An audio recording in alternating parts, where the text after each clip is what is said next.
Bonjour à tous et bienvenue sur Syntaxe L'Actu. Aujourd'hui nous interviewons Jeannette Bougrabe, donc ancienne universitaire mais aussi docteur en droit public à la Sorbonne et ancienne présidente de la HALD, donc la haute autorité dans la lutte contre les discriminations mais aussi pour l'égalité.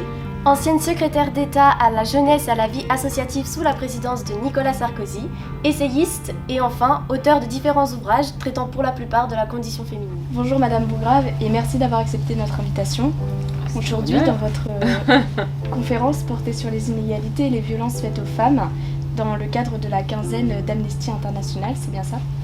Tout à fait, non ? Donc pour entrer dans le vif du sujet, selon Ban Ki-moon, ancien secrétaire général de l'ONU, il existe une vérité universelle applicable à tous les pays, cultures et communautés. La violence à l'égard des femmes n'est jamais acceptable, jamais excusable, jamais tolérable. Donc ainsi pouvez-vous nous dire d'où vient votre engagement et ce qui vous a poussé à être actif dans ce combat contre les violences faites aux femmes ? Ma mère. Je trouve que je fais partie... Moi je suis la première génération née en France et j'ai toujours trouvé qu'il y avait quelque chose à réparer. Voilà. Et je crois que tout ce combat pour la question des femmes part d'une réparation, de la volonté d'essayer de faire en sorte que des gens comme ma mère n'est pas, ou des jeunes femmes n'aient pas à subir ce qu'elle a subi. Voilà.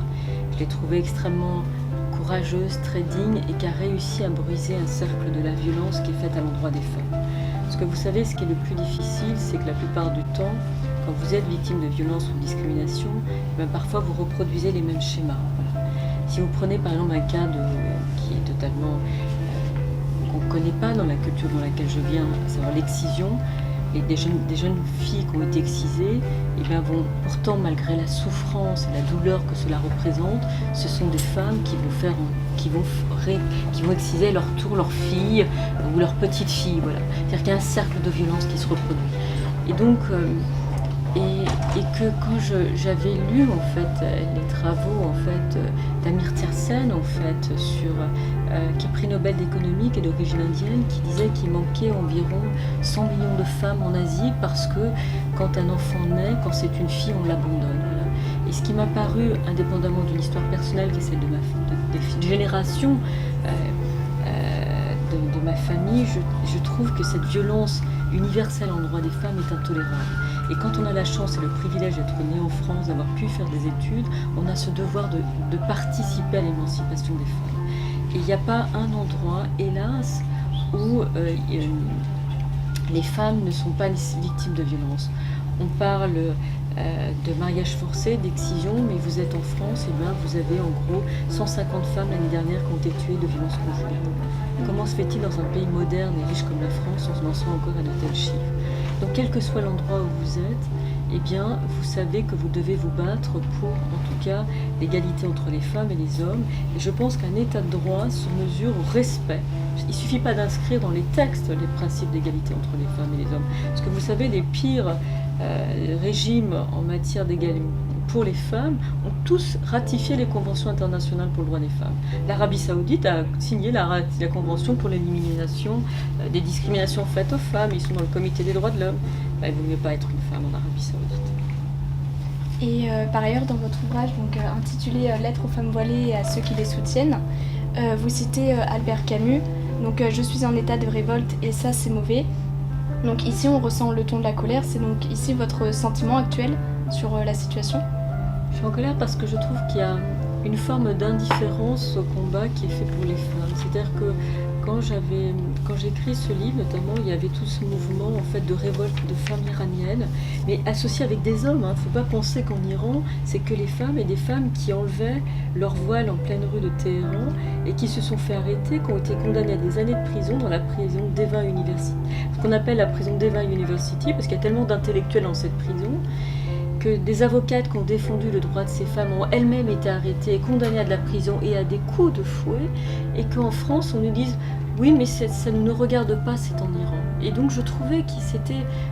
Comment peut-on défendre les droits et avoir une conception universalisée des droits de l'homme et de se dire ce qui se passe ailleurs ne nous regarde pas. Et voilà. Et je trouve qu'il y a ce qui moi me met en colère, c'est qu'on a en France une vision un peu angélique, voire idyllique, innocente, voire parfois un peu, qui moi, les bras m'en tombent à chaque fois, c'est quand on dit mais non, le voile est un signe d'émancipation des femmes, un signe de pudeur à tel point que des instruments de campagne marketing ou publicitaire réutilisent ces codes, alors que ailleurs ça a une signification particulière, mais on estime qu'en France, ça va avoir cette signification. Et ça, je trouve ça insupportable, moi qui suis la fille de parents algériens. Donc je me dis, mais en Algérie, des femmes ont été assassinées parce qu'elles ne portaient pas, d'autres sont jetées dans des prisons parce qu'elles ne portent pas, d'autres sont attaquées à l'acide parce qu'elles ne le portent pas. Et en France, on vient expliquer que, mais non, pas du tout, c'est pas les mêmes conditions, et puis on ne devrait pas s'occuper de ces femmes-là. Et moi, je trouve qu'à partir du moment où il y a un seul endroit où les droits des femmes ne sont pas respectés, ça me regarde. Voilà. C'est ça, mais je reconnais que en disant cela, c'est voilà. Je trouve que la conception universaliste, comme on pouvait l'avoir au lendemain de la Seconde Guerre mondiale, quand on rédige la Déclaration universelle des droits de l'homme, quand un Français comme René Cassin, le dernier prix Nobel de la paix, pense ces droits de l'homme, c'est qu'on estime qu'il y a un standard. Alors moi, je suis quand même très surprise aux Nations Unies quand des gens proposent que, par exemple, l'excision soit acceptée à partir du moment où elle est faite à l'hôpital. Voilà. Donc vous voyez, il y a toujours des combats à mener. Merci beaucoup. D'autre part, lorsque vous étiez en charge de votre portefeuille ministériel, quelles ont été vos difficultés à faire évoluer le droit dans le dispositif de lutte des violences contre les femmes ? En fait, j'ai eu à 3 reprises des possibilités dans le cadre de ma carrière à faire des choses pour les droits des femmes. D'une part, quand j'étais présidente de la HALD, en matière de lutte contre les discriminations. Et à l'époque, il y avait déjà le débat sur la loi sur les retraites et la question des discriminations faites aux femmes. Parce qu'en fait, les femmes n'ont pas des carrières continues. Souvent, elles sont moins bien payées que les hommes. Vous le savez, les écarts sont en moyenne de 27%. Et donc forcément, comme elles gagnent moins, elles ont arrêté de travailler. Il y a le plafond de verre. Il y a des femmes qui n'acceptent pas certains postes. Eh bien, elles sont doublement pénalisées au moment de la retraite. J'ai eu l'occasion de le faire quand j'étais ministre de la Jeunesse. Mais je crois que le vrai sujet, c'est qu'on refuse de prendre en considération, en réalité, ce sujet-là, parce qu'on a toujours un sentiment un peu de supériorité, alors qu'on a à apprendre beaucoup ailleurs. Et je trouve que la France a du mal encore à admettre qu'elle n'est pas exemplaire, elle n'est pas toujours exemplaire en matière de droits d'homme. Pas par rapport, je ne vais pas dire qu'il faut comparer ce qui est comparable, par rapport aux pays nordiques. Vous avez vu qu'en Finlande, parce qu'on a parlé de la Finlande tout à l'heure, la Première ministre, elle a une trentaine d'années, c'est une femme. Dans son gouvernement, il y a 8 femmes. Et donc ça encore, on a un peu du mal en France à imaginer qu'une femme peut être présidente de la République. Et je rappelle que depuis le début de la Ve République en 1958, il n'y a qu'une seule fois une femme Premier ministre. Alors qu'au Royaume-Uni, ils ont eu Margaret Thatcher, ils ont eu Theresa May, certains diront oui, d'accord, mais c'était Thatcher. Il y a Angela Merkel.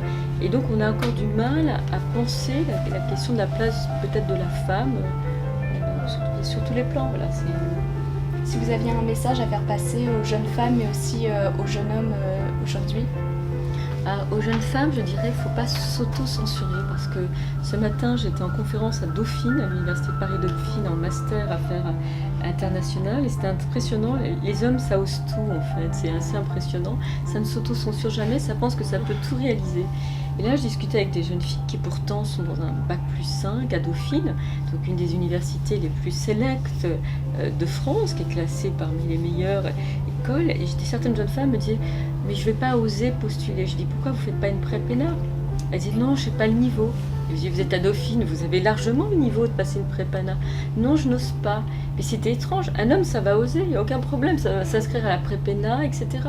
Et donc c'est très surprenant parce qu'une jeune femme, même je leur dis mais vous avez déjà réussi parce que vous êtes là à Dauphine, et bien elle s'auto-censurait, elle dit mais non j'ai pas le niveau. Je dis ça va pas, non il faut y aller. Et ben les garçons c'est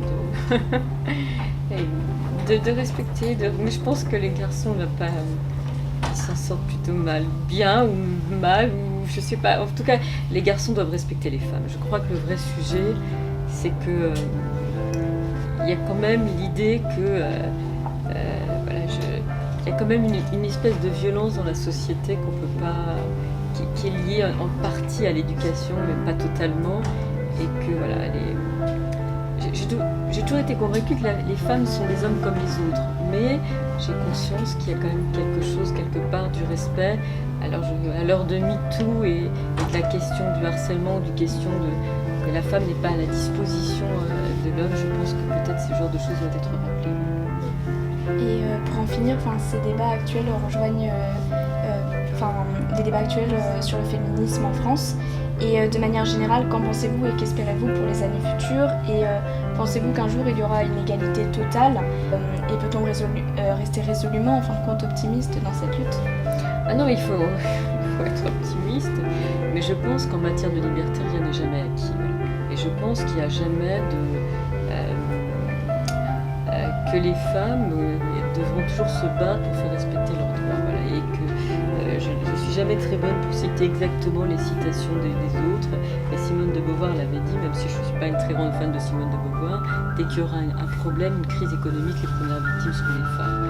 Et donc à partir de là, tant qu'on n'a pas intégré cela, en matière de droits et liberté, rien n'est jamais acquis. Mais de même, la preuve en est, c'est quand vous avez vu des montées de populistes, des montées dont on a renversé des régimes, même la démocratie ou l'état de droit ne sont pas des choses acquises.